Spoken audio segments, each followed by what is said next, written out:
کہ آج مسلمان اتنے بڑے امام کو بھلائے بیٹھے ہیں. دیگر اولیاء کرام کا عرس منایا جاتا ہے، لیکن اتنے بڑے جو امام ہیں ان کا عرس خال خال کہیں ملے گا. حالانکہ ان کا عرس بڑے اہتمام سے ہونا چاہیے. غوث پاک کا عرس کرتے ہیں نا، غریب نواز کا عرس کرتے ہیں ہم لوگ نا، تو غوث پاک اور غریب نواز کے عرس سے بھی بڑا عرس حضرت کا ہونا چاہیے. سبحان اللہ بولے بھائی، ہاں ہونا چاہیے. لیکن عرس کیا منائیں گے؟ لوگوں کو حضرت کے وفات کی تاریخ تک معلوم نہیں ہے، دن معلوم نہیں ہے. اللہ اکبر. امام اعظم ابو حنیفہ رحمۃ اللہ تعالی علیہ، جنہوں نے شریعت کے قانون لکھ کے، ایک بات اچانک ذہن میں آ رہی ہے، یہ جو شہر بغداد ہے نا، اس کو مجمع البحرین کہا جاتا ہے. کیا بولیے؟ مجمع البحرین کہا جاتا ہے. وجہ کیا ہے؟ ایک ہے طریقت کے امام اور ایک ہیں شریعت کے امام. تمام ولیوں کے سردار جس طریقے سے حضرت غوث پاک ہیں، تو تمام علماء کے سردار غوث امام اعظم ہیں. تمام ولیوں میں وہ غوث اعظم اور تمام علماء میں آپ امام اعظم. سبحان اللہ بولے بھائی. ہاں. اور بغداد شریف میں جو طریقت کے امام ہیں غوث اعظم، ان کا بھی مزار، اور جو شریعت کے امام ہیں امام اعظم، ان کا بھی مزار ہے. اسی لیے بغداد شریف مجمع البحرین ہے کہ وہاں طریقت کا بھی امام ہے اور وہیں پر شریعت کا بھی امام ہے. صاحب، امام اعظم ابو حنیفہ 80 ہجری میں پیدا ہوتے ہیں. سن 80 ہجری، ہمارے حضور کی وفات کے تقریباً 70 سال بعد، کتنے؟ لگ بھگ 70 سال بعد پیدا ہوتے ہیں. آپ کے والد کا نام ثابت، آپ کے دادا کا نام ہے زوتی، زاوا طاو یا زوتی. حضرت زوتی رحمت اللہ تعالی علیہ حضرت علی کے چاہنے والے تھے. ملک فارس کے رہنے والے. امام اعظم ابو حنیفہ نسلاً فارسی ہیں، نسلاً فارسی یعنی ملک فارس کے رہنے والے. لیکن آپ کے دادا حضرت زوتی رحمت اللہ تعالی علیہ جب حضرت علی سے محبت کر بیٹھے تو حضرت علی کی محبت میں انہوں نے اپنا ملک چھوڑ دیا اور کوفہ میں آ کر انہوں نے بصیرہ اختیار کر لیا حضرت علی کی محبت میں. اور حضرت علی رضی اللہ تعالی عنہ جب دارالخلافت کوفہ میں تھے تو حضرت زوتی جو امام اعظم کے دادا ہیں، امام اعظم کے ابا جب پیدا ہوئے تھے حضرت علی کے زمانے میں، یہ بھی شاندار خاندان ہے کہ دادا پوتا باپ تینوں تابعی ہیں، تینوں. ہاں، ان کے دادا سے متعلق تو یہ علم نہیں ہے کہ صحابی ہیں یا نہیں، لیکن جب حضرت علی سے مل کے ہیں تابعی ہونا تو فکس ہو گیا. اور امام اعظم کے والد گرامی حضرت ثابت حضرت علی کے زمانے میں پیدا بھی ہوئے. جب تھوڑا سا بڑا ہوئے تو امام زوتی رحمت اللہ تعالی علیہ اپنے بیٹے حضرت ثابت کو لے کر حضرت علی کے پاس لے کر گئے دعا کرانے کے لیے کہ اس کے لیے دعا کر دیجئے. تو حضرت علی نے حضرت ثابت کے لیے دعا کی کہ پروردگار عالم ان کا مستقبل روشن فرمائے. اور جو دعا کرنی تھی کر دی. دعا باپ کو ہوئی، لیکن باپ ہی کے گھر سے ایک بچہ پیدا ہوا اس دعا کا اثر بن کر. سبحان اللہ بولیے. کیونکہ باب العلم نے دعا کیا تھا تو بیٹا بھی پیدا ہوگا تو کوئی علمی سمندر ہی پیدا ہوگا. یقیناً حضرت ثابت کی پیٹھ سے ایک نور نکلا، ایک بچہ نکلا، ان کا نام نعمان رکھا گیا۔ ابو حنیفہ ان کا ٹائٹل اور ان کی کنیت بنی، اور حضرت علی کی کرامت بن کر اور میرے نبی پاک کا معجزہ بن کر پوری دنیا میں چھا گیا۔ ان کا نام ہے نعمان بن ثابت بن زوتی۔ امام اعظم ابو حنیفہ کا یہ ایکچول نام ہے نعمان، اور ابو حنیفہ آپ کی کنیت۔ 80 ہجری میں پیدا ہوئے اور سن 150 ہجری میں شعبان کی 2 تاریخ میں آپ انتقال فرمائے، اس دنیا سے رخصت ہو گئے۔ آپ کا مقام، آپ کا مرتبہ کیا ہے؟ آپ تابعی ہیں۔ سبحان اللہ بولے بھائی، ہم سب کے امام اعظم ابو حنیفہ تابعی ہیں۔ آپ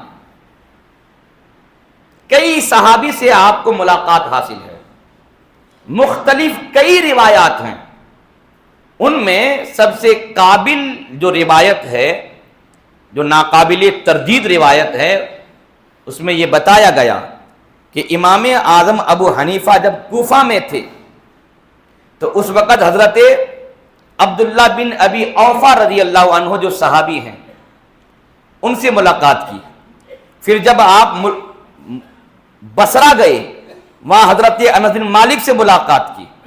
پھر جب مدینہ گئے تو وہاں پر صحابی رسول حضرت سہل بن سعد ساعدی سے ملاقات کی، اور جب آپ مکہ معظمہ پہنچے تو وہاں حضرت ابو طفیل بن عامر بن واصلہ سے ملاقات ہوئی۔ سبحان اللہ، یعنی 4 صحابی سے بہت مضبوطی کے ساتھ ثابت ہے کہ آپ نے ملاقات کی ہے، ورنہ تو بہت سارے صحابہ کا زمانہ آپ نے پایا ہے، اور جو صحابی سے ملاقات ایمان کی حالت میں کرتے ہیں اور ایمان کی حالت میں ان کا انتقال ہوتا ہے وہ تابعی کہلاتے ہیں۔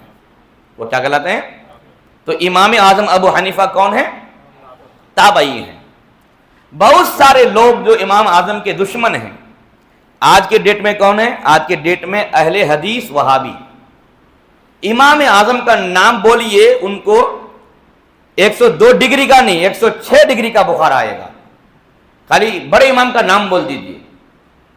اور بہت ہی زیادہ بغض اور حسد رکھتے ہیں امام اعظم ابو حنیفہ سے یہ لوگ، اور بہت بری بری باتوں کا انتساب بھی کرتے ہیں، گالیاں بھی بکتے ہیں امام اعظم کو یہ لوگ، بولیے نا معاذ اللہ۔ ہاں، تو امام اعظم کے تعلق سے یہی لوگ مارکیٹ میں غلط بات پھیلاتے ہیں، بری بری باتیں لوگوں کو سکھاتے ہیں۔ یہی لوگ کہتے ہیں کہ یہ تابعی نہیں ہے، یہ تابعی نہیں ہے۔ دیکھیے کوئی بھی آدمی بات کرتا ہے تو اپنے حساب سے کرتا ہے، چونکہ ان لوگوں کو بزرگوں سے کوئی نسبت نہیں۔ اب شہر بنگلور میں کوئی بزرگ آئے، کوئی اللہ کا ولی آئے، یہ لوگ جاتے ہیں ملنے کے لیے؟ بولے نا بھائی، یہ لوگ ملنے کے لیے نہیں جاتے ہیں، ان کے خزینے میں یہ ملاقات، یہ شرف نہیں ہے۔ تو جیسے آدمی ہے ویسا انہوں نے دوسرے کو بھی سوچ لیا۔ کوفہ میں امام اعظم ابو حنیفہ کی پیدائش ہے، اور کوفہ میں حضرت عبداللہ بن ابی اوفا صحابی رسول رہتے ہیں۔ یہ پوسیبل ہے کیا کہ صحابی وہاں موجود ہیں شہر میں اور شہر کے آدمی ان سے ملاقات نہیں کریں گے؟ سبحان اللہ بھائی، ہم تو وہ سننی ہے کہ آج بھی کسی بھی معتبر خانقاہ کا کوئی آدمی آ جاتا ہے تو ہم کشا کھچا ان سے ملنے کے لیے پہنچ جایا کرتے ہیں۔ سبحان اللہ بھائی، یہ تو آج کل کے خانقاہی بزرگوں کا یہ مسئلہ ہے۔ ہم بات کر رہے ہیں نبی پاک کے صحابہ کی، سبحان اللہ بھائی، کہ جنہوں نے نبی کو دیکھ کر کے ایسی عبادت کی کہ قیامت تک کوئی عابد، کوئی زاہد ایسی عبادت نہیں کر سکتا ہے، نہیں کر سکتا۔ کیوں؟ کیونکہ نبی کا چہرہ دیکھنا جو عبادت ہے نا، دنیا کی ساری نمازیں ایک پلڑے میں رکھ دو، نبی پاک کے چہرے کا دیدار ایک پلڑے میں رکھ دو، وہ بھاری ہو جائے گا۔ وہ صحابی ہیں جنہوں نے نبی پاک کو ان آنکھوں سے دیکھا، اور جو ایک بار حضور کو دیکھ لیا تو ان کی آنکھیں نہیں جنتی آنکھیں بن گئی. سبحان اللہ بولے بھائی. ان کی آنکھیں چومنے کے قابل بن گئی. ان کی آنکھیں قابل افتخار ہیں, قابل فخر ہیں. تو وہ عبداللہ ابن ابی اوفا صحابی کوفہ میں رہیں گے اور حضرت امام اعظم ملاقات نہیں کریں گے. تو یہ لوگ سوچے کہ ہم کسی سے ملنے نہیں جاتے, تو وہ بھی نہیں گئے تھے. لیکن ان کو نہیں معلوم کہ بھائی وہ وہابی نہیں تھے, وہ سنی تھے. سبحان اللہ بولے بھائی. وہ اہل حدیث نہیں تھے, وہ سنی تھے. وہ ما انا علی اصحابی کے پیکر تھے. سبحان اللہ بولے بھائی, پیکر تھے. وہ جانتے تھے کہ بزرگوں سے جتنا قریب ہو جائیں گے جنت اتنی قریب ہو جائے گی. وہ جانتے تھے. تو جنہوں نے بھی حضرت امام اعظم ابو حنیفہ کی تابعیت کا انکار کیا ہے وہ بغض اور عناد میں, بغض اور عناد میں. ورنہ تو جب آپ نے صحابہ کا زمانہ پایا ہے تو یہ کیسے ہو سکتا ہے کہ آپ صحابہ سے ملے نہیں؟ پھر آپ کی بستی میں صحابی رہتے ہیں. سبحان اللہ. آپ کے گاؤں میں رہتے ہیں. پھر آپ نے اپنی زندگی میں کوفہ, بصرہ, شام, مکہ, مدینہ ہر جگہ کا سفر کیا ہے اور ہر جگہ صحابہ موجود رہے ہیں. تو پھر آپ ملاقات نہیں کریں گے, یہ کیسے ہو سکتا ہے؟ اسی لیے محققین نے اپنی کتابوں میں لکھا ہے کئی اور صحابہ کا نام, لیکن جو روایت زیادہ مضبوط ہے وہ روایت یہ ہے کہ آپ نے 4 صحابہ اکرام سے ملاقات فرمائی ہے. بولیے نا سبحان اللہ. بولیے نام بولیے. عبداللہ ابن ابی اوفا, بولیے حضرت انس بن مالک, کیونکہ نبی پاک کے یہ خادم تھے اور حضور نے ان کو عمر کی دعا دی تھی اور اولاد کی دعا دی تھی. عمر اتنی لمبی کہ 100 سال سے زیادہ ہو گئی اور اولاد بھی اتنی زیادہ کہ 100 سے بھی زیادہ اولادیں ہو گئی. سبحان اللہ بولے بھائی. ہاں, عمر اولاد دونوں 100, دونوں سنچری. تو یہ حضور کی دعائیں تھیں. تو حضرت امام اعظم نے حضرت انس بن مالک سے بھی ملاقات کی ہے, سہل بن سعد ساعدی سے ملاقات کی ہے, ابو طفیل عامر ابن واصلہ سے بھی ملاقات فرمائی ہے. نسلاً فارسی ہیں, 9 مسلم ہیں. کیا بولیے؟ ہاں سمجھتے ہیں نا, 9 مسلم. پہلے فارسی لوگ آتش پرست ہوا کرتے تھے, ہے نا. اس مذہب کو چھوڑ کر کے آپ کے آبا و اجداد اسلام لے کر کے آئے حضرت علی کے ہاتھ میں. سبحان اللہ بھائی. ہاں 9 مسلم. لیکن اللہ کی قدرت ہے کہ جس سے چاہے اپنے دین کا کام لے لے. یہ اللہ کی قدرت ہے. بھائی ہم کیا سید ہیں؟ ہم کیا نبی کے خاندان سے ہیں؟ بھائی تقریباً ہم بھی 9 مسلم ہی ہوں گے اگر ہم اپنے باپ دادا کو گننا شروع کریں تو, ہے کہ نہیں؟ لیکن اللہ کا کرم دیکھیے کہ ممبر پہ کھڑا کر دیا ہے. دین کا کام کر رہے کہ نہیں کر رہے ہیں؟ تو دین کا کام نسب پر موقوف نہیں.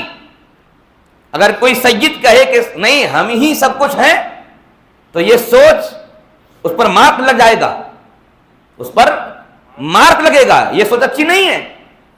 کیوں؟ اس لیے کہ آپ دیکھیے کہ 4 جو بڑے امام ہیں, 4 جو بڑے امام ہیں, آپ ان کو دیکھیے آپ کہ ان 4 میں اکثر 9 مسلم ہیں. وہ اہل بیت اطہار سے نہیں ہیں, لیکن دین کے کام کے لیے جہاں ایمان ضروری ہے وہیں پر اہل بیت اطہار سے محبت بھی ضروری ہے دین کے کام کے لیے. کیونکہ حضور نے فرمایا تھا کہ میں تمہارے درمیان 2 بھاری بھرکم چیزیں چھوڑ کے جا رہا ہوں, ایک ہے اہل بیت اور ایک ہے قرآن. سبحان اللہ. اور دین کا کام انہی دونوں چیزوں سے ہوتا ہے. تو امام اعظم ابو حنیفہ رحمۃ اللہ تعالی علیہ جن کے حق میں میرے آقا اپنے زمانے میں دعا دے کر چلے گئے. اپنے زمانے میں لوگ کہتے ہیں حضور کو غیب نہیں آتا, ہڈن نالج حضور کو نہیں. تو میں کہوں گا یہ بیوقوف لوگ ہمیشہ حضور کو اپنی طرح سمجھے. تم کو نہیں تو ان کو بھی نہیں. تم وہ دونوں برابر. کیا تم نبی ہو؟ تم اللہ کا محبوب ہو؟ تمہارے پر وہی آئی کبھی؟ کیا تم 11-12 شادیاں کرتے ہو؟ کیا تم نے کبھی ہجرت کی؟ کیا تم نے کبھی معراج میں خدا کو دیکھا؟ بولے بھائی پھر اپنے طرح کیوں ہمیشہ نبی پاک کو سوچتے ہو؟ یہی بے ایمانی ہے، اور ایمان یہ ہے کہ حضور کو سب سے بے مثال سمجھو، یہ ایمان ہے۔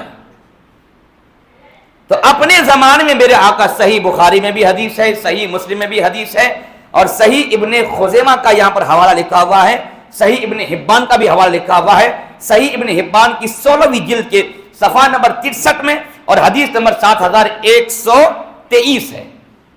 میرے آقا کریم نے اپنے زمانے میں ایک دفعہ ارشاد فرمایا، فرماتے ہیں کہ لو کان الدین عند الثریا لنالہ رجل من ابناء فارس۔ یہ الفاظ صحیح بخاری کے ہیں، یہ الفاظ صحیح بخاری کے ہیں، اور صحیح بخاری صحیح مسلم میں ایک اور روایت، اس میں دین کا لفظ ہے، لو کان العلم عند الثریا لنالہ رجل من ابناء فارس۔ کہیں پر حق ہے کہ لو کان الحق عند الثریا، سبحان اللہ بھائی، ثریا ایک ستارے کا نام ہے، ثریا، ہاں، زحل، مشتری، مریخ، کئی ایسے مشہور ستارے ہیں، ان کا نام ہے، ایک کا نام ہے کیا بولیے؟ ثریا۔ تو میرے آقا فرماتے ہیں اگر یہ سپوز کر لو، مان لو کہ زمین میں، زمین کی فضاؤں میں نہیں، زمین میں بھی نہیں، زمین کے فضاؤں میں بھی نہیں، بلکہ یہ دین، یہ علم، یہ حق یہاں سے اٹھ کر کے اگر ثریا پہنچ چکا ہے، اگر اٹھ کر کے ثریا تارے کے پاس پہنچ گیا ہے، تو ایک فارسی نسل لڑکا ہوگا، سبحان اللہ بھائی، ابن کا لفظ آیا ہے، ایک فارسی نسل بچہ ہوگا، اور رجل کا لفظ بھی آیا ہے، ایک فارسی نسل آدمی ہوگا جو دین کو، علم کو وہاں سے اتار لائے گا، زمین میں پھیلا دے گا، سبحان اللہ، سبحان اللہ بھائی، وہاں سے اتار لائے گا اور زمین میں پھیلا دے گا۔ جو لوگ امام اعظم کی جانب تیر چلاتے رہتے ہیں، ان کو جا کر کے کہو اور پوچھو کہ فارسی نسل کوئی ایسا مولانا دکھاؤ، عالم دکھاؤ، فاضل دکھاؤ، زاہد دکھاؤ، عابد دکھاؤ جو امام اعظم ابو حنیفہ نعمان بن ثابت سے بڑھ کر ہو۔ پوری دنیا گھٹنا ٹیک دے گی، امام اعظم جیسا کوئی چہرہ فارسی نسل میں نہیں دکھا سکتا۔ پتا چلا میرے آقا اپنی وفات کے 70 سال بعد کیا ہونے والا ہے وہ بھی جانتے ہیں، اور اپنی زندگی میں امت کو بتا کے جاتے ہیں، سبحان اللہ بھائی، کہ میری وفات کے 70 سال بعد بھی ایک ایسا بچہ پیدا ہونے والا ہے کہ اس زمانے میں علم اگر اٹھ کے وہاں پہنچ جائے گا تو وہاں سے اتار کر کے وہ میری قوم تک، میری امت تک وہ علم پہنچا دے گا۔ یہ کون تھے؟ امام اعظم ابو حنیفہ ہی کے لیے میرے آقا نے یہ بشارت دی تھی۔ جوانی کا عالم ہے، کتاب کا نام ہے مستطرف۔ کیا نام ہے؟ مستطرف، میم سین تا تو رافع، مستطرف کتاب کا نام ہے۔ اس کتاب میں یہ ہے، امام اعظم ابو حنیفہ جوانی میں ایک خواب دیکھے۔ کیا خواب دیکھے؟ کہ وہ خواب ہی میں قبر رسول کی مٹی کھود رہے ہیں اور ہاتھوں سے مٹی ایسے ایسے بکھیر رہے ہیں۔ اب یہ خواب اگر وہ لوگ دیکھ لیں جو لوگ قبر توڑنے کا عقیدہ پیش کرتے ہیں، تو وہ تو اپنے آپ کو بہت بڑا مجاہد کہہ دے گا کہ واہ کتنا بڑا مجاہد ہوں کہ میں نے خواب میں حضور کی قبر کو کھود دیا ہے۔ بولے نا نعوذ باللہ، بولے نا معاذ اللہ۔ ہاں، حضرت امام اعظم ابو حنیفہ جوانی میں ہیں، یہ خواب انہوں نے دیکھا، بڑی پریشانی ہوئی، بہت مشکل میں پھنس گئے۔ تو اس زمانے میں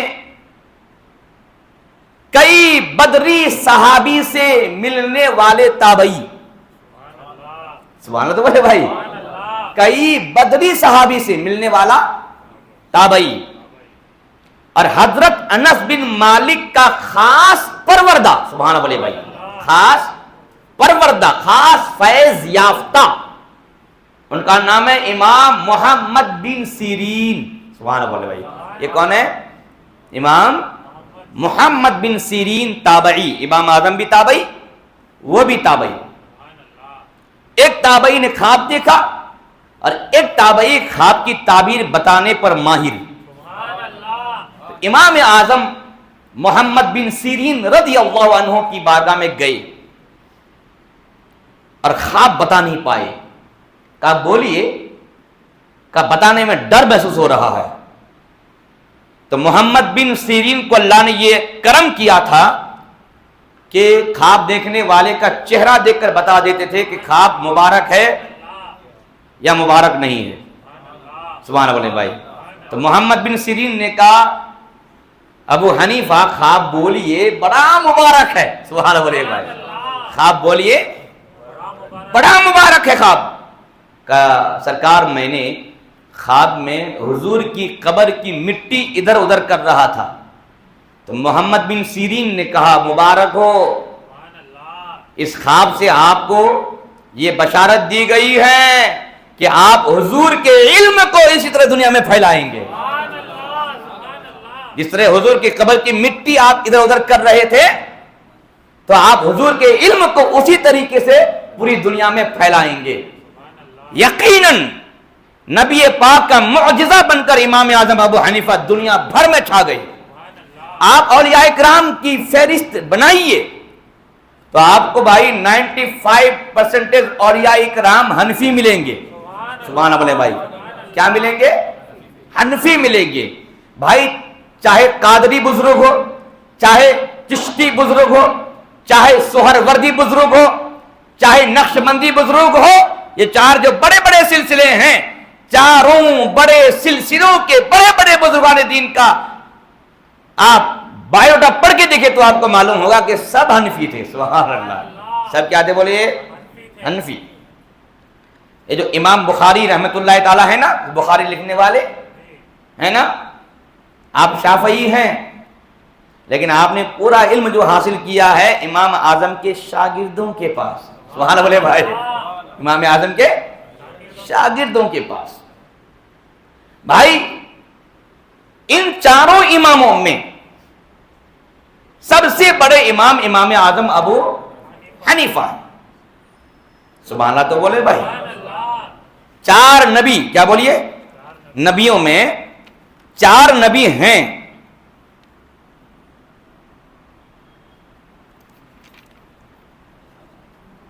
ہاں تمام نبیوں کے جو سردار ہوتے ہیں نا وہ چار نبی ہیں. کتنے بولیے؟ چار نبی ہیں. آسمانی صحیفے، آسمانی جو بکس کتابیں اس زمین میں آئیں بہت آئی ہیں لیکن ان میں چار سردار ہیں. چار کتابیں. سبحان اللہ بولے. سبحان اللہ بولے. چار سردار ہیں ان میں اور فرشتے بے شمار ہیں لیکن چار فرشتے سردار فرشتے ہیں. سبحان اللہ بولے بھائی. کئی لاکھ صحابہ ہیں لیکن مشہور چار یار ہیں. ویسے ہی مجتہدین میں چار امام ہیں. سبحان اللہ بولے بھائی. چار نبیوں میں افضل ہمارے حضور، چار فرشتوں میں افضل جبریل امین، چار کتابوں میں افضل قرآن مقدس، تو چار اماموں میں افضل امام اعظم ابو حنیفہ. اور امام اعظم ابو حنیفہ کو حضرت ابو بکر صدیق سے دیکھا اگر جائے زندگی کے شب و روز کے آئینے میں تو ابو بکر صدیق کا مکمل سایہ، جس کو ہم لوگ بولتے ہیں پرتاؤ. سبحان اللہ بولے. کیا بولتے ہیں؟ پرتاؤ. تو امام اعظم ابو حنیفہ رضی اللہ عنہ سرکار حضرت ابو بکر صدیق کا پرتاؤ نظر آتے ہیں. آپ نے دیکھا نہیں کہ ادھر حضرت علی کی دعا نظر آتے ہیں. سبحان اللہ بھائی. ادھر ابو بکر صدیق کا سایہ اور پرتاؤ نظر آتے ہیں. کیوں بھائی؟ کیونکہ ابو بکر صدیق چاروں خلیفہ میں اول خلیفہ، تو امام اعظم بھی اس امت کے مجتہدین میں اول مجتہدین. ابو بکر صدیق جامع قرآن. سبحان اللہ. ابو بکر صدیق جامع قرآن، تو امام اعظم ابو حنیفہ جامع مسائل دینیہ. سبحان اللہ بھائی. حضرت ابو بکر صدیق اور انصاف کے قوانین لوگوں کو دیے، اور امام اعظم ابو حنیفہ نے اجتہاد اور تفقہ فی الدین کی بنیاد رکھا. سبحان اللہ بولے بھائی. ابو بکر نے امت مصطفیٰ کی بر وقت مدد کی، اعانت کی، اور ان کو ہر اختلاف سے بچایا، شیرازہ بکھرنے سے بچایا. ویسے ہی امام اعظم ابو حنیفہ نے اس امت کی اسی حساب سے مدد کی کہ دین کے اصول، دین کے پرنسپلز، دین کے قوانین قرآن و حدیث سے نکال کر کے لوگوں کے ہاتھ میں دے دیا اور اختلاف سے بچا لیا ہے. یہ ہے امام اعظم ابو حنیفہ کہ ایک طرف علی کی دعا بن کر چمکتے ہیں تو دوسری طرف حضرت ابو بکر کا کردار بن کر چمکتے ہیں. بڑی اونچی شان ہے صاحب، بڑی اونچی شان، بڑی اونچی شان ہے آپ کی. ایک طرف نبی کی پیشن گوئی بن کر چمکتے ہیں. سبحان اللہ بھائی. نبی پاک کی پیشن گوئی بن کر چمکتے ہیں. میرے آقا نے فرمایا اگر علم سریا کے پاس ہو وہاں سے اتار کر ایک فارسی آدمی لے کر آئے گا اور امت میں بکھیر دے گا اور تقسیم فرما دے گا. وہ حضرت امام اعظم ابو حنیفہ کے لیے میرے نبی پاک کی یہ دعا تھی. یہ جو غیر مقلد اہل حدیث ہیں ان کو یہی بات کھٹکتی ہے. یہ لوگ کیا بولتے ہیں لوگوں کو، ہم کسی امام کو کیوں مانیں، ہم قرآن مانیں گے اور حدیث مانیں گے. اچھا امام اگر ضروری ہوتا تو صحابہ اکرام نے کسی کو امام کیوں نہیں بنایا؟ تو بھائی ایک کم عمر بچہ وہ بھی اس بات کو جانتا ہے کہ جنہوں نے نبی کا زمانہ پایا ہو، شریعت بتانے والے کو دیکھا ہو، ان کو امام کی ضرورت ہے؟ بتائیے بھائی. وہ تو ڈائریکٹ دریا سے پیے ہیں. سبحان اللہ بولے بھائی. وہ تو ڈائریکٹ دریا سے پیے ہیں بھائی. وہ دریا کے کنارے میں ہیں. اب دریا وہاں ہے، ہم ہندوستان میں ہیں. سبحان اللہ بھائی. ہم کو نہر کی ضرورت ہے، ہم کو نہر کی ضرورت ہے. وہ تو دریا کے کنارے میں ہیں. جو شریعت کے دریا میرے حضور ہیں، دین کا دریا میرے حضور ہیں، اسلام کا دریا میرے حضور ہیں، اور صحابہ اس دریا کے دونوں کنارے ادب سے کھڑے ہیں. دریا سے علم و ہنر کا فیض اڑتا ہے اور صحابہ اسے بٹور رہے ہیں. اب ان صحابہ کو امام کی ضرورت ہے؟ امام کی بتائیے بھائی. اور یہ بے وقوف لوگوں کو بیوقوف بناتے ہیں یہ کہہ کر کہ امام اگر ضروری ہوتا تو صحابہ کس کو بنائے. بتائیے یہ نانسنس بات ہے کہ نہیں؟ یہ پاگل پنتی کی باتیں یہ لوگ کرتے ہیں. یہ لوگ کہتے ہیں نہیں، ارے صاحب امام اعظم ابو حنیفہ تابعی ہیں، صحابہ کو امام کی ضرورت نہیں تھی. لیکن جب تابعی کا زمانہ آیا تو تابعین کے زمانے میں جب اختلافات بڑھنے لگے اور ہر آدمی اپنے اپنے عینت کے مطابق قرآن اور حدیث کو دیکھنا شروع کر دیا. جیسے کہ یہ وہابی لوگ ہیں نا، یہ لوگ ہمیشہ قرآن اور حدیث اپنے عینت کے مطابق پڑھتے ہیں، اسلام کے مطابق یہ کبھی نہیں پڑھتے ہیں. اپنی بات جہاں سے نکلے گی وہیں تک، آگے بھی پڑھیں گے نہیں، پیچھے بھی پڑھیں گے نہیں. یہ ان لوگوں کی عادت ہے. تو اس زمانے میں ان کے جب باپ دادا پیدا ہوئے تھے، سب کوئی اپنے اپنے حساب سے قرآن و حدیث سے مطالب معانی نکالنا شروع کر دیے. تو امام اعظم ابو حنیفہ نے دیکھا کہ اگر چھوڑ دیا جائے امت بگڑ جائے گی. تو اللہ کے رسول نے جو دعا دی تھی اور حضرت علی نے جو دعا دی تھی، اس کا نتیجہ یہ نکلا کہ حضرت امام اعظم ابو حنیفہ کے سینے میں اللہ نے ایسا اتنا علم ڈال دیا، قرآن و احادیث اتنا پڑھنے لگے کہ آپ نے قرآن و احادیث سے اصول، ضوابط، پرنسپل نکالنا شروع کر دیا، فارمولا نکالنا شروع کر دیا. بھائی قرآن میں بہت ساری ایسی چیزیں ہیں کہ اس کا اوپن بیان ہو گیا ہے. کیا بولیے؟ اوپن بیان ہوا. جیسے شراب حرام ہے، شراب اوپن بیان ہے، ٹھیک ہے. اب 1400 سال کے بعد جو آج ہم لوگ ہیں، آج ہمارے زمانے میں ایک کوئی نئی ڈش تیار ہوئی ہے، ہوٹل والوں نے تیار کیا ہے. جب اس کو کھاتے ہیں تو چکر آ رہا ہے. اب اس کا مسئلہ مفتی صاحب کے پاس، حضرت یہ کھانا حلال ہے یا حرام؟ یہ کھانا حلال ہے یا حرام؟ تو یہ ڈش تو آج تیار ہوئی ہے. کوئی مائکا لال اس ڈش کو قرآن میں دکھا سکتا ہے؟ نہیں کوئی مائکا لال بریانی حدیث میں دکھا سکتا ہے؟ نہیں بول رہا بھائی نہیں. کوئی مائکا لال نہیں دکھا سکتا. تو اب اس ڈش کے بارے میں کیا فتوا ہوگا نہیں ہوگا؟ یہ لوگ کہتے ہیں ہمارے لیے قرآن کافی ہے، حدیث کافی ہے. تو ہم کہیں گے قرآن اور حدیث سے آیت نکال کے دیکھا. ایک نہیں ہزاروں اہل حدیث مر جائیں گے، نہ قرآن کی آیت دکھا سکتا ہے نہ حدیث دکھا سکتا ہے. دیکھا کہ یہ ڈش حلال ہے یا حرام؟ نہیں دکھا سکتا. تو اب کیسے دکھائیں گے؟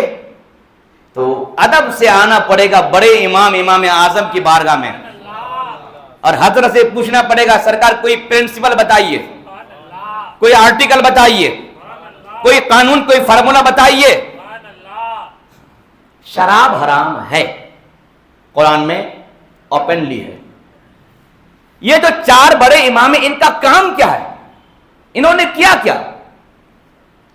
امام اعظم نے یہ کام کیا کہ قرآن میں جس چیز کو اللہ نے حرام لکھا ہے تو آپ نے تفسیر اور حدیث کے ذریعہ سے اس کے حرام ہونے کی بیسک پوائنٹ کو نکالا کہ بھائی کس ریزن پر اس کو حرام کہا گیا ہے. سبحان اللہ بھائی، کس وجہ سے اس کو حرام کیا گیا ہے؟ وہ علت کیا ہے؟ وہ ریزن، علت کیا ہے؟ تو آپ نے دیکھا کہ وہ علت نشہ ہے. سبحان اللہ بھائی، علت کیا ہے بولیے؟ نشہ ہے. تو آپ نے وہاں سے علت کو نکالا اور اس کو ایک دین کا پرنسپل بنا دیا. سبحان اللہ بھائی، دین کا ایک قانون بنا دیا کہ چیز حلال ہو کے حرام ہو، ہمیں وہ نہیں دیکھنا ہے. اگر اس میں نشہ ہے تو حرام ہے. سبحان اللہ بھائی، اگر اس میں نشہ ہے تو، کیونکہ علت پالی گئی کہ جس علت کی بنیاد پر اللہ نے شراب کو حرام کیا تھا، یہ ڈش تو حرام نہیں کیا ہے اللہ نے، لیکن وہ علت یہاں پائی جا رہی ہے تو لہذا یہ بھی حرام ہے. یہ کام کیا ہے فقہاء اکرام نے. سبحان اللہ بولیے بھائی، یہ کام کیا ہے فقہاء اکرام نے. یہ لوگ کہتے نہیں ہمیں کافی ہے قرآن و حدیث. یہ لوگ امام کے علم پر بھروسہ نہیں کرتے، تو یہ کر کے یہ لوگ کافر ہو گئے. کیسے؟ اب بولے مولانا اتنی اونچی بات کر دیے تم. میں کہا ہاں بھائی، اگر اماموں پر بھروسہ نہ ہو تو قرآن کی آیت کا انکار ہے. کہا ہاں ہے نا. پارہ نمبر 11 رکو نمبر 4 میں یہ آیت پاک ہے. فَلَوْلَا نَفَرَ مِن كُلِّ فِرْقَةٍ مِّنْهُمْ طَائِفَةٌ لِيَتَفَقَّهُوا فِي الدِّينِ وَلِيُنذِرُوا قَوْمَهُمْ إِذَا رَجَعُوا إِلَيْهِمْ. سبحان اللہ بھائی، قرآن میں ہے یہ آیت پاک. اس کا ترجمہ فَلَوْلَا نَفَرَ مِن كُلِّ فِرْقَةٍ مِّنْهُمْ. یہ کیوں نہ ہوا کہ ان کی ہر جماعت سے، یا جماعت کا معنی ہے گاؤں گاؤں بستی بستی، ہر گاؤں ہر بستی ہر شہر سے ایک چھوٹی سی جماعت، نفر کہتے ہیں 8 10 12 لوگوں کو. یہ کیوں نہیں ہوا کہ ان لوگوں میں سے ایک نفر، ایک جماعت گاؤں سے نکلے دین کی فقہ حاصل کرنے کے لیے. دین کی فقہ. فقیہ امام اعظم ابو حنیفہ کون ہے؟ فقیہ ہیں. شافعی کون ہے؟ فقیہ ہیں. حنبل کون ہے؟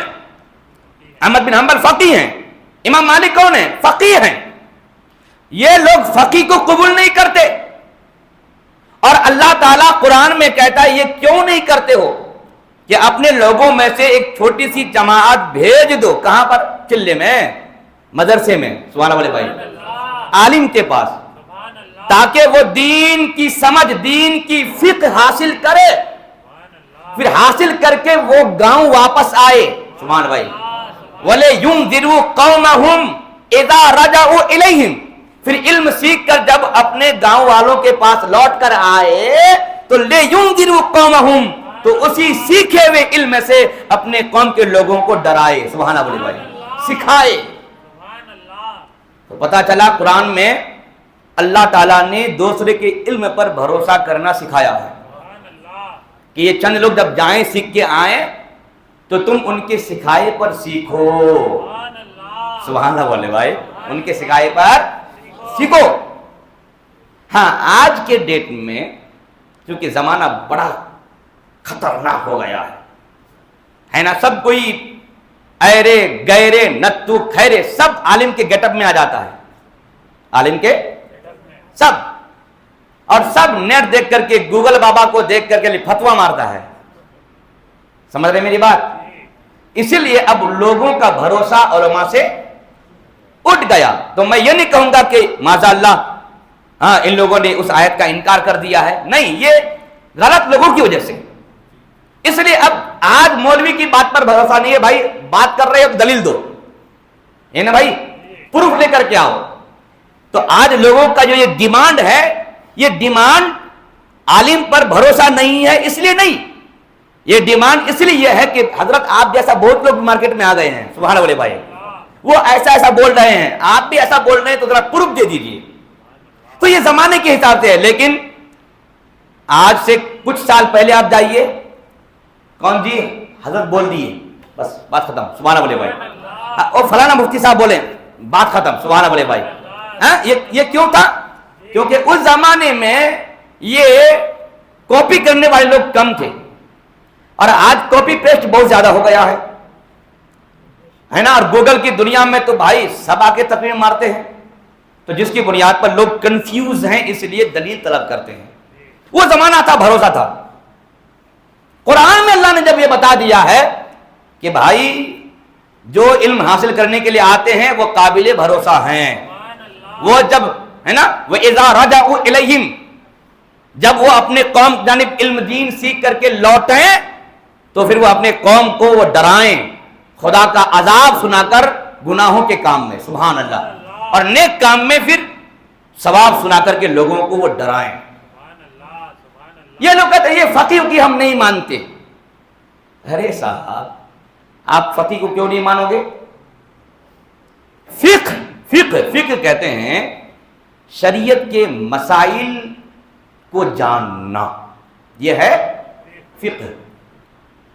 جو جان گیا وہ ہو گیا فقیہ. کیا ہو گیا وہ؟ آج مفتیوں کو فقیہ کا ٹائٹل دیا جاتا ہے, کہتے فقیہ زمن ہے نا, فقیہ بے بدل, اس طرح کے الگ الگ ٹائٹلز ہیں کیونکہ دین کی سمجھ ان کے پاس ہے.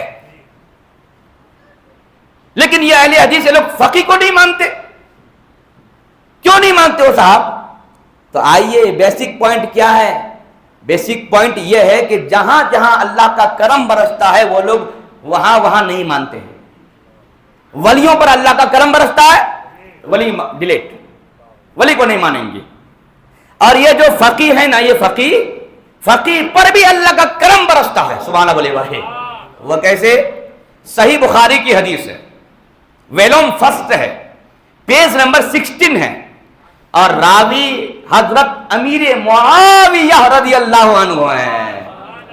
آج کچھ نقلی لوگ ہے نا, نقلی سنی ایکچول شیعہ رافضی, نقلی سنی ایکچول شیعہ رافضی لوگ آج صحابہ پر بھکتیاں بکتے ہیں, امیر معاویہ کو گالیاں دیتے ہیں. تو میں کہوں گا تیری کیا حیثیت ہے جی؟ امام بخاری جیسا محدث بخاری میں ان کی روایت کی ہوئی حدیث کو لکھ رہے ہیں, سبحان اللہ. پتہ چلا امام بخاری نے حضرت امیر معاویہ کو قبول کیا ہے. تو حضرت امیر معاویہ کی روایت کردہ یہ حدیث ہے. میرے آقا فرماتے ہیں میں یرید اللہ بہ خیرا یفقہہ فی الدین, کہ اللہ تعالی جس بندے پر کرم کرنا چاہتا ہے, سبحان اللہ بھائی, جس بندے پر کرم کرنا چاہتا ہے, جس بندے پر خیر برسانا چاہتا ہے, اس بندے کو دین کا فقیہ بنا دیتا ہے. تو پتا چلا کہ دین کا فقیہ بننا یہ اللہ کے کرم سے ہوتا ہے, سبحان اللہ, اللہ کے. اور آپ کہتے ہیں میں فقیہ کو نہیں مانتا, فقیہ کو نہیں مانتا, تو آپ کہاں جائیں گے؟ فقیہ کو ماننا ہوگا. یہ ایک مین پوائنٹ کی بات بول رہا ہوں. ہم لوگ جو مقلد ہیں، امام کو فالو کرنے والے، ہم لوگ حنفی ہیں، بعض لوگ شافعی ہیں، بعض لوگ حنبلی، بعض لوگ مالکی. یہ 4 بڑے سلسلے ہیں، 4 امام. ایک ہوتے ہیں عقائد اور ایک ہوتا ہے مسائل. کیا بولیے؟ ایک ہوتا ہے عقائد، بلیفز، اور ایک ہے مسائل، عمل، ڈیڈز. عقائد میں کسی کی تقلید نہیں. بولے نا سبحان اللہ بولے بھائی. عقائد میں اللہ ایک ہے، یہ عقیدہ ہے. محمد اللہ کے رسول اور بندے ہیں، یہ عقیدہ ہے. فرشتے نورانی ہیں، مرد بھی نہیں ہوتے اور عورت بھی نہیں ہوتے، عقیدہ ہے. سبحان اللہ بھائی، یہ عقیدہ ہے سب. تو اس میں کسی کو فالو نہیں کرنا ہے.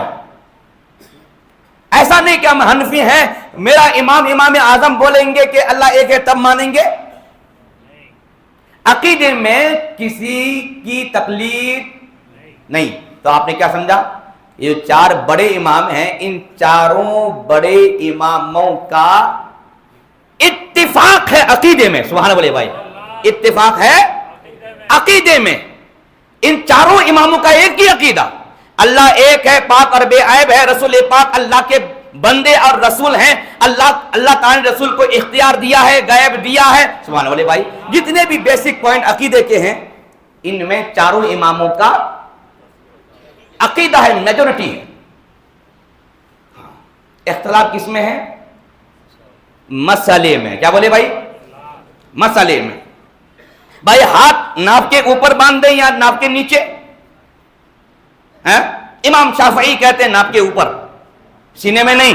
سینے میں کسی امام کا نہیں ہے، 4 امام میں سے کسی امام کا نہیں ہے. کہا نہیں بھائی، صحیح ابن خزیمہ میں حدیث ہے، حضرت ابن عمر نے فرمایا کہ تم سینے پہ ہاتھ باندھو، اس لیے ہم بھی سینے پہ. تو میں کہا ارے لڑکی بننے والوں، عورت بننے والوں، ذرا آگے بھی پڑھ لیتے، ذرا آگے بھی پڑھ لیتے. ابن عمر عورتوں کو بتا رہے تھے، ان کو بہت بڑا ہیرا بننے کا شوق ہے، یہ یہاں باندھ دیں گے. ارے بھائی دین خالی مردوں کے لیے ہے کیا؟ دین عورت کے لیے بھی ہے. حضور پاک ہاتھ بندھنے کا طریقہ خالی مردوں کو سکھائیں گے، عورت کو نہیں سکھائیں گے. سبحان اللہ والے بھائی، ابن عمر نے جو حدیث سنائی ہے وہ عورتوں کے لیے حدیث تھی کہ عورتیں یہاں باندھے، کیونکہ یہاں پر ان کی عزت کی چیز ہے کہ ہاتھ سے ان کو چھپائی جائے. تیرا کیا ہے؟ سبحان اللہ بھائی، ان کو عورت بننے کا بڑا شوق ہے. خالی عورت بننے کا شوق نہیں، معاذ اللہ ان کو ہر جگہ عورت کو ساتھ میں لے کے گھومنے کا بڑا شوق ہے. بلا رہی ہے مسجد میں، بلا رہی ہے مسجد میں. اور ہماری کچھ عورتیں آزاد خیال ہیں جو بالکل مرد کے شانہ بشانہ چلنا چاہتی ہیں، فریڈم چاہتی ہیں، تو وہ بھی دم طالب جاتی ہے کہ واہ کیا بات ہے، ہم بھی مرد کے برابر ہو گئے. اب ان لوگوں کا یہ عمل ہمارے لیے قابل تقلید ہے. یا اما عائشہ صدیقہ، بولے بھائی، اما عائشہ صدیقہ رضی اللہ عنہا جو اپنے وقت کی سب سے بڑی مفتیہ عورتوں میں تھی. صحابہ، بعض صحابہ کا جب مسئلہ حل نہیں ہوتا تھا میری امی عائشہ حل کیا کرتی تھی. وہ امی عائشہ فرماتی ہیں کہ حضور کے زمانے میں عورتیں مسجد میں آیا کرتی تھیں، لیکن خود حضور کے زمانے میں، خود حضور کی بات ہے کہ جب منافق لوگ صحابہ کے گیٹ اپ میں آ کر مسجد میں آنا شروع کر دیے تو ان کی نیت تو بری ہے نا، عورتیں مسلمان کی آ رہی ہیں، مزے تو اس کے ہوں گے نا. غیب جاننے والے نبی جان گئے. سبحان اللہ بھائی، فجر کی نماز پڑھانے کے بعد میرے آقا مردوں کو بٹھا دیتے تھے. سبحان اللہ بھائی، مردوں کو، اور فرماتے عورتیں اپنے گھر کو چلی جائیں. تو پتا چلا تھوڑا فتنہ نبی کے زمانے میں بھی شروع ہو چکا تھا کہ کہیں ایسا نہ ہو کہ مرد عورت فجر کی نماز کے بعد راستے میں جائیں، سب لوگ سو رہے ہیں، راستہ بالکل خالی ہے، کہیں ایسا نہ ہو کوئی فتنہ نہ ہو جائے. میرے آقا کریم کے زمانے میں اس طرح کے فتنے ہو رہے تھے، تبھی تو میرے آقا نے یہ عمل پاک فرمایا، مردوں کو بٹھا دیے. اور فرمائے کہ پہلے عورتیں گھر کو پہنچ جائیں، راستہ خالی ہو جائے پھر مر جاؤ۔ لیکن یہ فتنہ جب میرے نبی کی وفات کے بعد اور بڑھ گیا تو اماں عائشہ صدیقہ نے بینڈ لگا دیا، اب کوئی عورت مسجد میں نہیں آئے۔ حالانکہ اس زمانے کی وہ عورتیں تھیں جو صحابیہ تھیں اور تابعیہ تھیں، سبحان اللہ بولے بھائی، کہ غلط کام کا تصور ان کے کریکٹر میں نہیں تھا۔ سبحان اللہ بولے بھائی، تھا کیا؟ اماں عائشہ ہیں، ان عورتوں کو منع کر رہی ہیں جو صحابیہ ہیں، ان عورتوں کو منع کر رہی ہیں جو تابعیہ ہیں۔ ارے بھائی، ان عورتوں کی جوتیوں کے پیزاروں کے لائق ہماری عورتیں نہیں ہیں، ان کو منع کر رہی ہیں۔ وہ پھر کس کا زمانہ؟ کس کا؟ صحابہ کا زمانہ، تابعی کا زمانہ۔ تو آج کس جرأت سے، کس ہمت سے یہ لوگ اپنی عورتوں کو الاؤ کر رہے ہیں؟ تو آپ نے سمجھا نہیں کہ یہ لوگ حضرت عائشہ صدیقہ ہماری امی جان کو چیلنج کر رہے ہیں؟ کیا آپ نے دیکھا نہیں کہ امی عائشہ کو چیلنج کر رہی ہے؟ تو میں کہوں گا میری ماں کو چیلنج کرنے والے میری جوتیوں کے نیچے، سبحان اللہ بھائی، میری ماں کو چیلنج کرنے والے میری جوتیوں کے نیچے۔ ارے اسلام وہی ہے جو میری ماں نے فرمایا ہے۔ خالی دل کی بھڑاس نکالنے کے لیے عورتوں کو لے کے آ جاتے ہیں مسجدوں میں۔ اس لیے یہ لوگ امام کو نہیں مانتے، کیونکہ امام کو مانیں گے نا تو ساری عیاشیاں نکل جائیں گی۔ سبحان اللہ، اس بات پر ساری عیاشیاں کی نکل جائیں گی، ساری منمانیاں نکل جائیں گی۔ اور جب امام کو ماننا ہوگا تو پھر دین کے اصول کو ماننا ہوگا، دین کے پرنسپلز کو ماننا ہوگا، اس کے قوانین کو ماننا ہوگا۔ یہ ہے مین بات۔ کہتے نہیں نا آپ کے امام کو حدیث نہیں آتی تھی، ہم اہل حدیث ہیں اور آپ کے امام کو حدیث نہیں آتی تھی۔ ان لوگوں نے یہاں تک جھوٹ لکھ دیا، ارے بھائی جس کی پوری جماعت جھوٹی ہے تو اس کا جھوٹ بولنا ڈیوٹی ہے، جھوٹ بولنا اس کی ڈیوٹی ہے، وہ جھوٹ بولے گا نا۔ وہ اتنا بڑا جھوٹ بولا کہ امام اعظم ابو حنیفہ کو خالی 13 حدیث آتی تھی، only 13 traditions of the prophet peace be upon him، بس 13 حدیث آتی تھی۔ تو میں کہوں گا ابلیس بھی اس موقع پر ان لوگوں پر فخر کرتا ہوگا، واہ بیٹا تم تو مجھ سے 4 قدم آگے ہو، مجھ سے 4 قدم آگے ہو، 4 نہیں 12 قدم آگے ہو۔ اتنا بڑا جھوٹ، کیونکہ امام اعظم ابو حنیفہ نے جو مسانید لکھے ہیں وہ 16 کتابیں ہیں۔ سبحان اللہ بھائی، حدیث کی کتنی کتابیں ہیں؟ 16 مسانید۔ اس میں امام مسند امام اعظم ابو حنیفہ، سبحان اللہ بھائی، یہ میرے امام نے حدیث کی کتاب لکھا، جو کتاب لکھا ہے ان کو 13 حدیث آتی تھی۔ میرے امام اعظم ابو حنیفہ رحمت اللہ تعالی علیہ ایک دفعہ مکہ شریف آئے، تو مکہ شریف میں میرے امام کے کچھ دشمن لوگ رہتے تھے، اور مکہ شریف میں ایک آل رسول رہتے تھے۔ تو امام کے دشمنوں نے آل رسول کے کان میں غلط انفارمیشن ڈال دیا، کہا کہ وہ جو کوفہ میں نعمان بن ثابت رہتا ہے وہ آپ کے نانا کی حدیثوں کے خلاف لوگوں کو مسئلہ بتاتا ہے۔ تو آپ جانتے ہیں کوئی بھی سید ہیں، اگر نبی کے خلاف کوئی اگر ایسا کام کرتا وہ اس کو پسند کریں گے؟ وہ آل رسول تھے مکہ شریف میں، جب اس طرح کی انفارمیشن ان کو ملی تو وہ ناراض رہ گئے۔ میرے امام جب مکہ شریف گئے تو میرے امام سے وہ سید صاحب آل رسول ٹھیک سے مل نہیں رہے ہیں۔ کہا سرکار کیا ہو گیا؟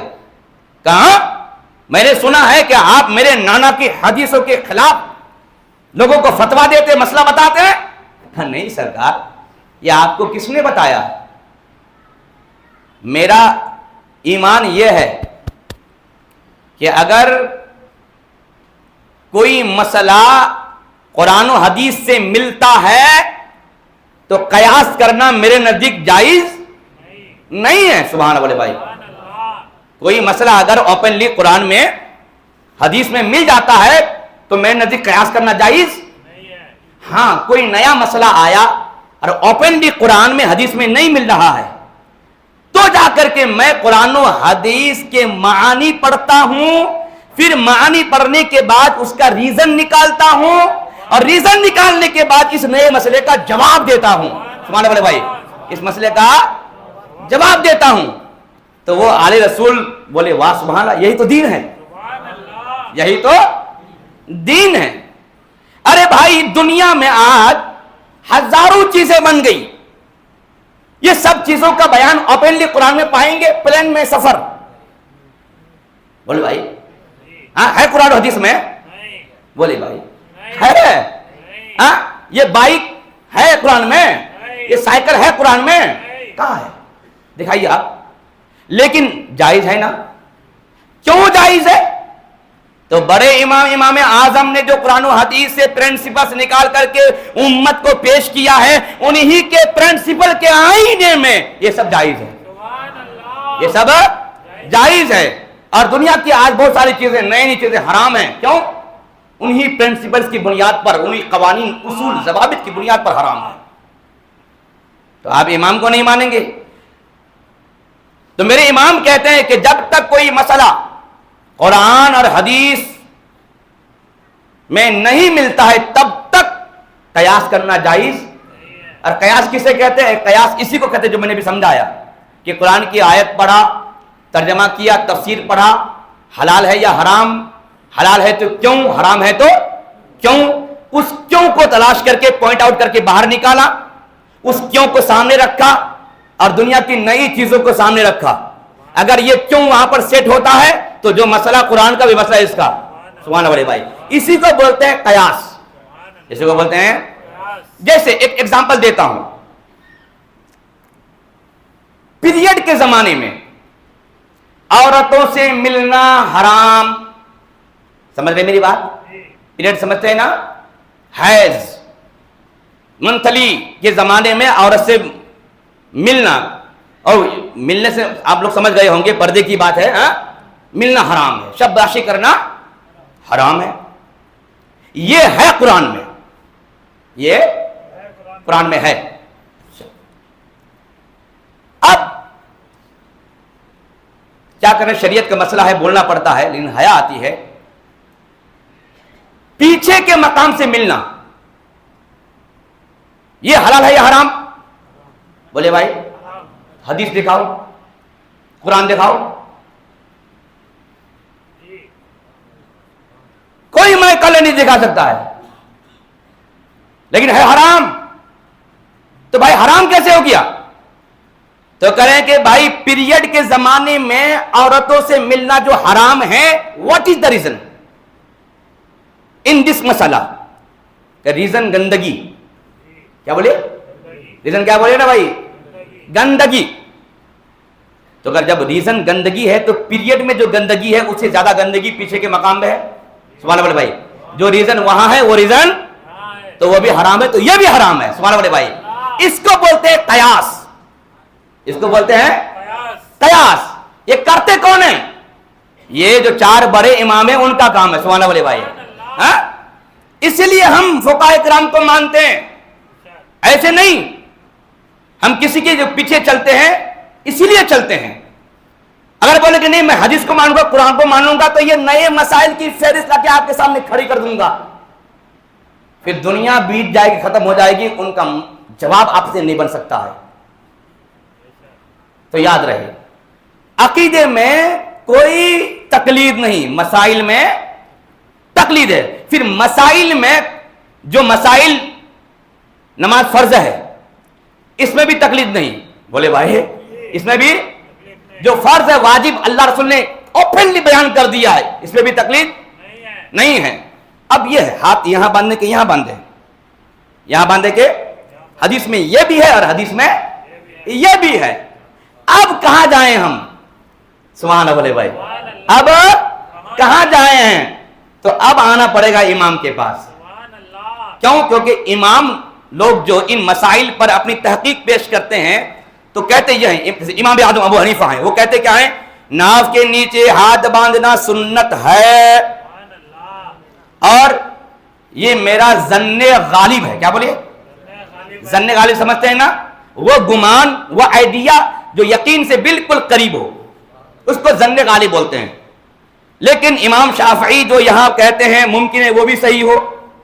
سبحان اللہ بھائی، ممکن ہے کہ وہ بھی صحیح ہو. یہ امکان پر دھیان دیجیے گا. ممکن ہے کہ وہ بھی صحیح ہو، لیکن میری تحقیق بتاتی ہے کہ یہ صحیح ہے. اب ہم لوگ پیچھے آ گئے امام اعظم کے. حضرت آپ جو کہتے ہیں وہی ہم بھی مانتے ہیں، ہم بھی آج یہیں سے باندھ دیں گے.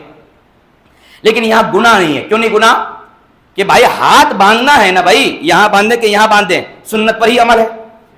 ایک سنت کو چھوڑ کر کے ہے نا جو دوسرا عمل کر رہے ہیں تو اسی سنت پر ہی عمل ہو رہا ہے.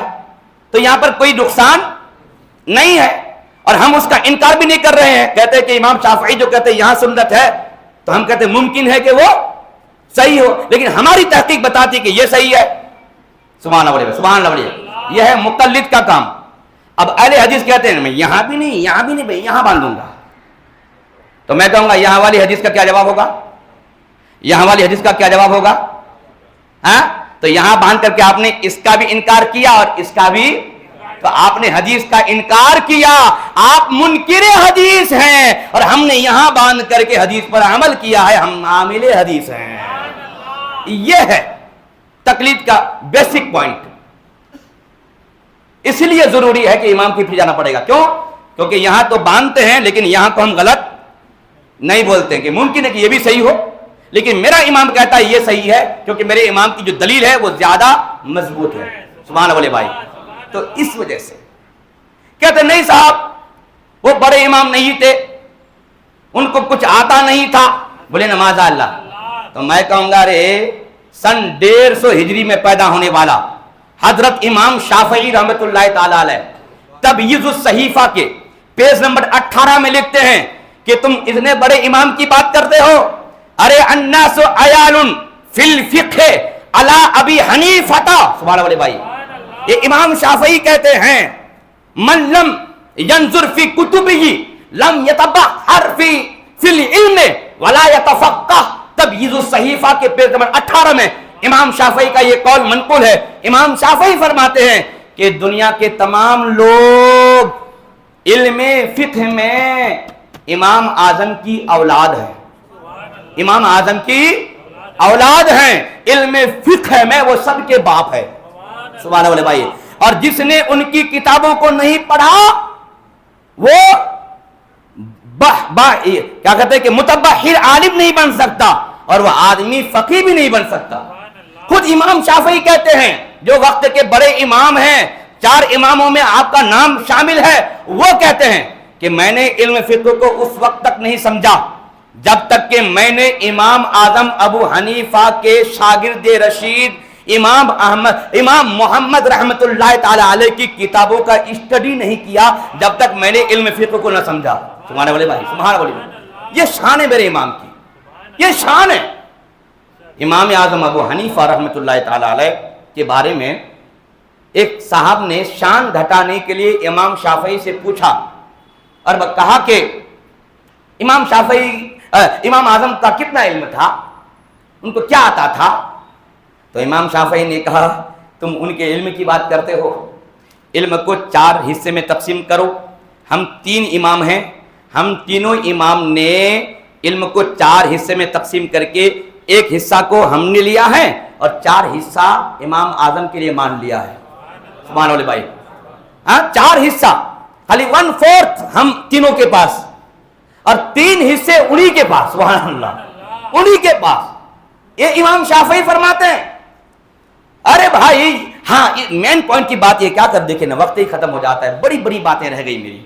ہاں جی عرض کر رہا تھا کہ یہ لوگ کہتے ہیں کیا صحابہ سے یہ بڑھ گئے، صحابہ سے یہ بڑھ گئے. ہاں اگر امام بننا ضروری تھا صحابی کیوں نہیں بنے، کوئی صحابی امام بنتے. یہ لوگ یہ بولتے رہتے ہیں. صاحب حجۃ الوداع کے موقع پر میرے اور آپ کے پیارے نبی پاک نے جب لمبا خطاب کیا تو آپ نے ایک جملہ فرمایا تھا. کیا فرمایا تھا؟ لے یبلغ الشاہد الغائب.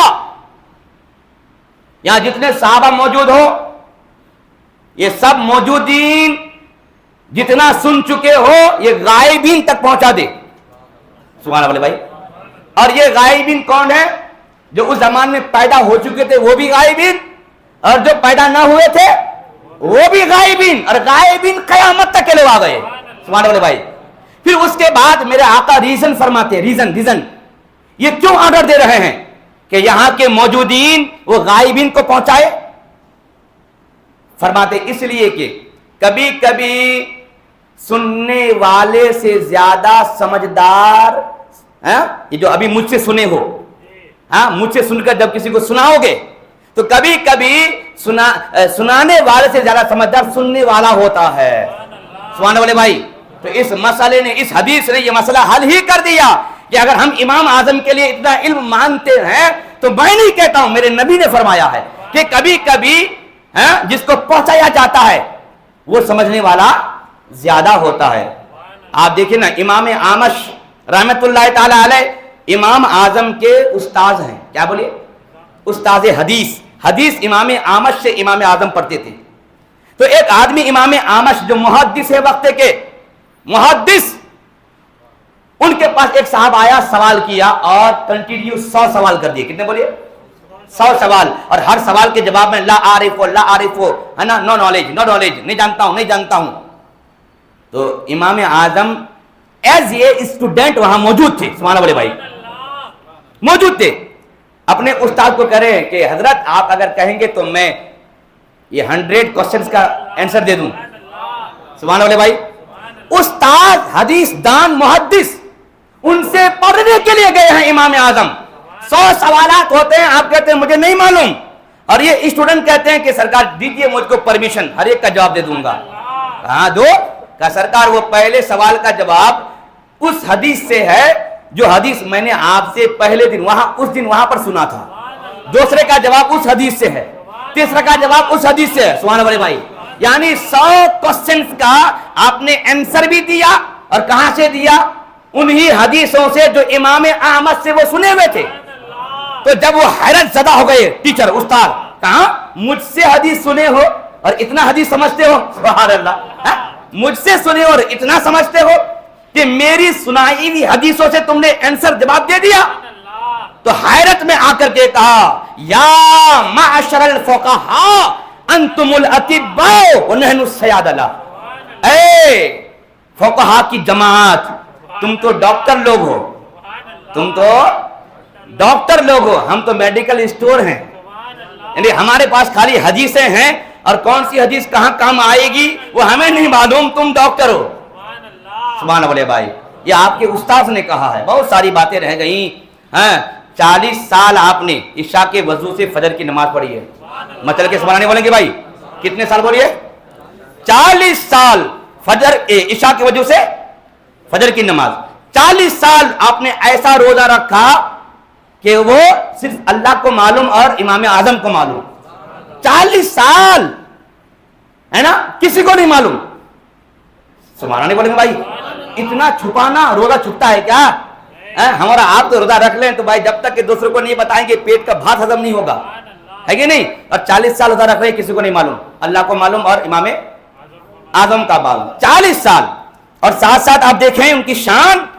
آپ نے تقریباً ماہ رمضان میں 61 بار قرآن کی تلاوت فرماتے تھے. یعنی 61 ختم قرآن آپ ماہ رمضان میں کرتے تھے. دن میں 1 ختم، رات میں 1 ختم تراویح میں. کتنے بولیے نا کتنے؟ 61 بار ختم کرتے تھے آپ ماہ رمضان میں قرآن پاک. تو بڑی شان ہے. بہت باتیں باقی رہ گئی، وقت ہی ختم ہو گیا. اللہ تعالیٰ سے دعا ہے کہ رب قدر ہمارے خطاب کو قبول فرمائے.